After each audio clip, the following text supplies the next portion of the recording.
This is Yerevan. Նիկոլ Փաշինյանի հետ հանդիպել է աղոթքի նախաճաշի մասնակից քրիստոնեական համերաշխություն միջազգային կազմակերպության անդամ Ջոել Վելտքամփը, որ խիստ մտահոգված է Հայաստանում սկսված հակաեկեղեցական արշավով ու պնդում է Հայաստանը կանգնած է էգզիստենցիալ սպառնալիքի առաջ։ Մենք տեսնում ենք, որ եկեղեցու դեմ կառավարության արշավը եւ ազատ խոսքի դեմ բարձրաստիճան պաշտոնյաների հարձակումները ավարտվում են հոգեվորականների, նրանց աջակիցների, գործարարների ու իրավաբանների կալանավորումներով։ Աղոթքի նախաճաշերի ու նմանատիպ միջոցառումների միջոցով է Փաշինյանի իշխանությունը փորձելու համոզել, թե քրիստոնեության ջերմ ջատագովն է ու պարզապես եկեղեցին նորոգելու ցանկություն ունի։ Իրականում Ադրբեջանի հերթական պահանջն է իրագործում Փաշինյանը, փորձում է ոչնչացնել հայկական եկեղեցին, այդ նպատակին հասնելու համար օգտագործում է արտասահմանում բնակվող ավետարանականներին ու կաթոլիկներին, համոզված է Վելտքամփը։ Evangelicals and Catholics from abroad. Ավետարանականներն ու կաթոլիկները չպետք է թողնեն, որ Հայաստանի իշխանությունն իրենց օգտագործի հայ առաքելական եկեղեցու դեմ։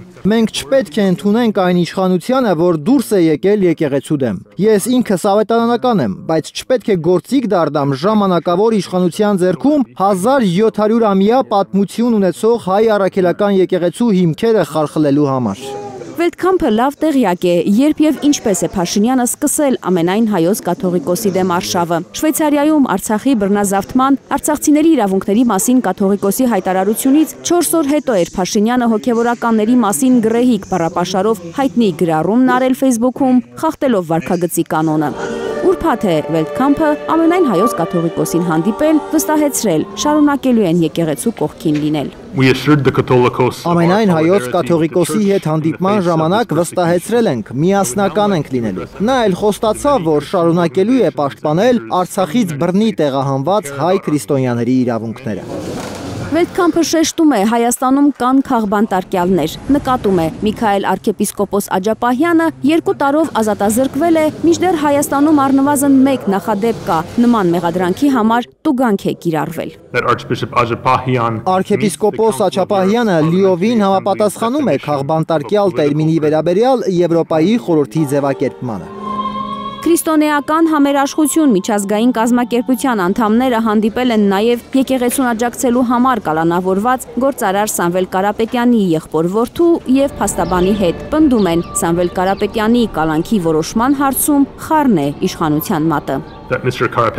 Սամվել Կարապետյանի կալանքի դեպքում եւս քաղաքական իշխանության բացահայտ միջամտություն է եղել Հայաստանի արդարադատությանը։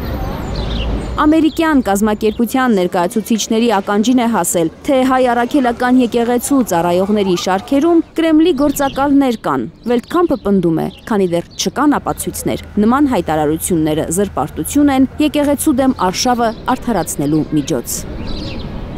Թերեզա Կադաևչյան, Լիլիթ Խալաթյան, Միլենա Պողոսյան, Հայլուր։